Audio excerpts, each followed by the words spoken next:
Selamat datang di Sumedang Bijak, Sumedang Bicara Pajak. Edisi spesial. Kenapa spesial? Karena hari ini kita tidak membahas peraturan perundang-undangan perpajakan.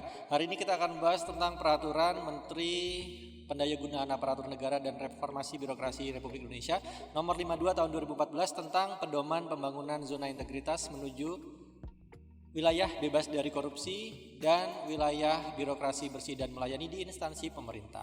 Bersama saya Septian Sukma dan Kepala Subbagian Umum dan Kepatuhan Internal KPP Pratama Sumedang, Bapak Prianto. Terima kasih. Selamat sore Bung Septi, selamat sore kawan pajak. Sehat Pak Pri? Alhamdulillah sehat. Hari ini WFO Pak ya? WFO. Iya. Kita memang sedang WFO seperti ini karena memang sedang dalam masa pandemi Pak ya? Betul, semoga pandemi ini berakhir. Ya, kita doa kita semua. Ya Pak Pri, langsung saja saya pengen tanya, apa sih latar belakang dicanangkannya pembangunan zona integritas menuju wilayah bebas dari korupsi di KPP Pratama Sumedang ini Pak?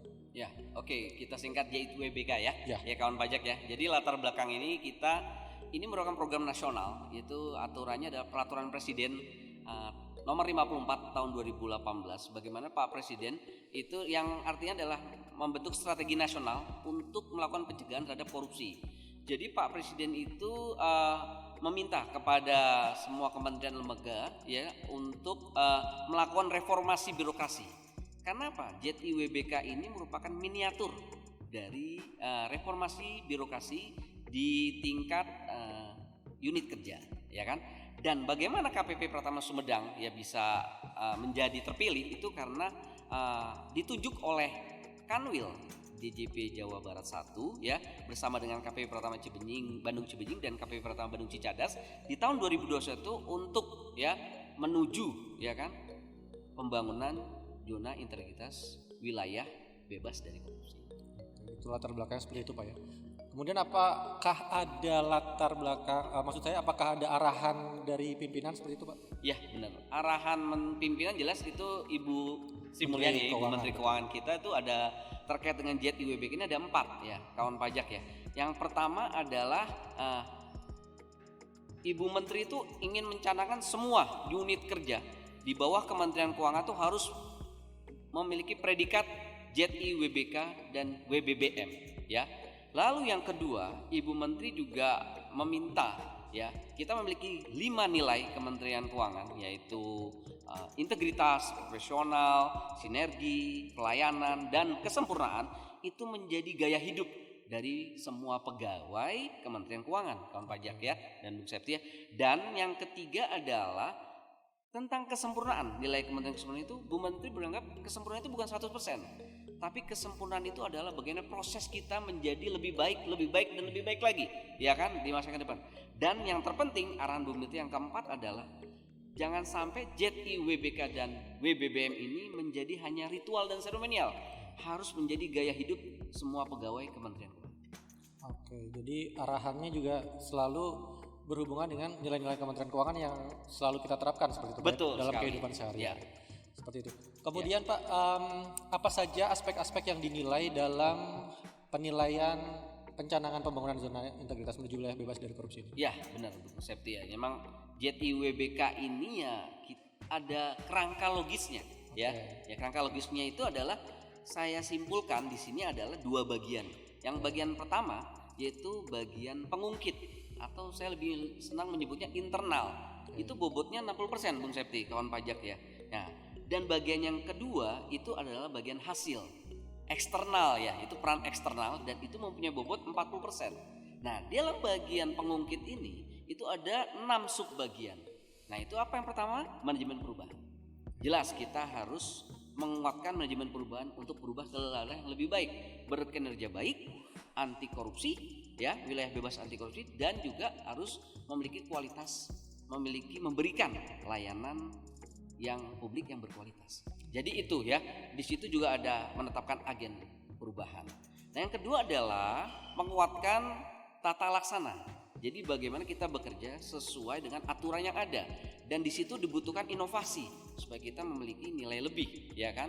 Ya, untuk dianggap sebagai JIWBK.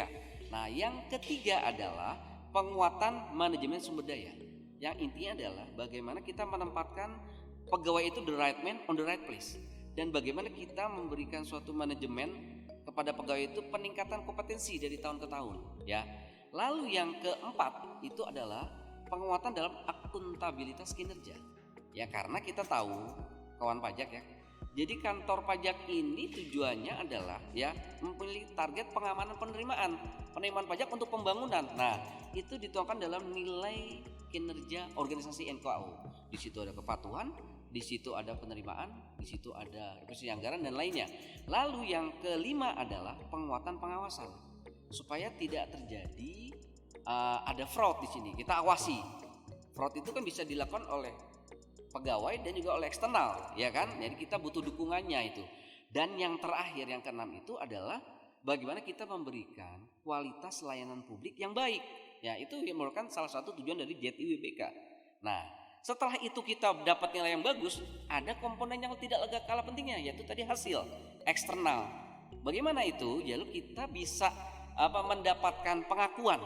Nah, pengakuan dari persepsi wajib pajak masyarakat, apakah benar kita ini memang bebas dari korupsi. Lalu yang pertama. Itu yang kedua adalah apakah benar kita memberikan kualitas layanan yang baik.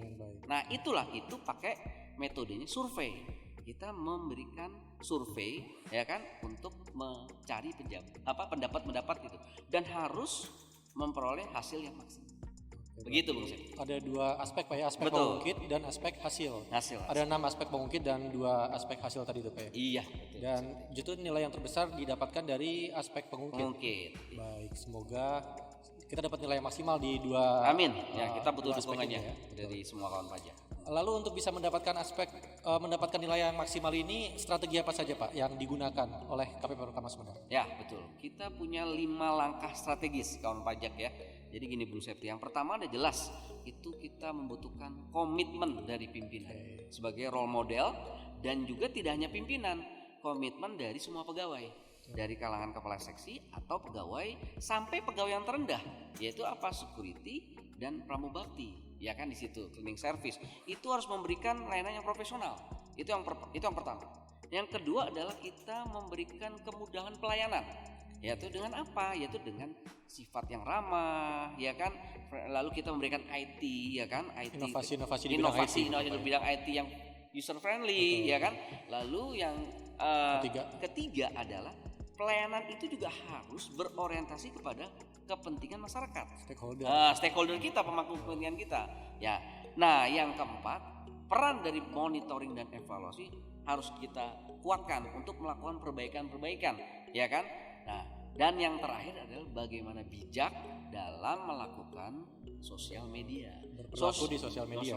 Nah, sosial media itu harus tidak menimbulkan unsur hoax, sara, ya kan, dan harus memberikan informasi yang clear, jelas, dan tidak menyesatkan tentu. Dan tidak menyesatkan. Jadi tadi ada komitmen dari pimpinan dan semua pihak, kemudian peningkatan pelayanan. Iya. Berorientasi pada kepentingan masyarakat. Betul. Monef, ya kan, dan berperilaku di sosial media. Luar biasa strateginya, sangat menarik Pak ya untuk dijalankan. Semoga dengan strategi ini kita bisa mendapatkan nilai maksimal dan kita bisa mendapatkan predikat ZIWBK seperti itu. Kemudian apa saja Pak harapan yang Pak Pri inginkan atau mungkin seluruh pihak dari KPP Pertama Sumedang inginkan dari kegiatan ini? Ya, jelas harapan dari kami pegawai KPP Pratama Sumedang itu adalah di tahun 2021 ini kita memperoleh predikat JIWBK. Dan predikat JIWBK itu ditetapkan oleh Menpan RB. Ya kan?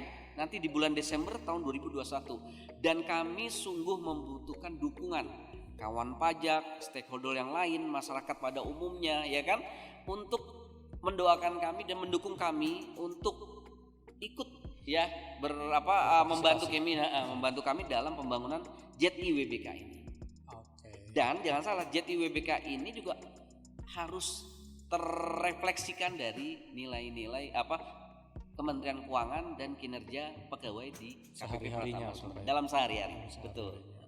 Iya, mudah-mudahan harapan kita semua bisa terwujud dan tercapai begitu Pak ya. Ya, betul Bung Septi. Oke, menarik sekali pembicaraan kita hari ini Pak Pri. Mudah-mudahan kita bisa ngobrol-ngobrol lagi nanti di episode-episode yang lain ya Pak Pri ya. Ya, siap selalu.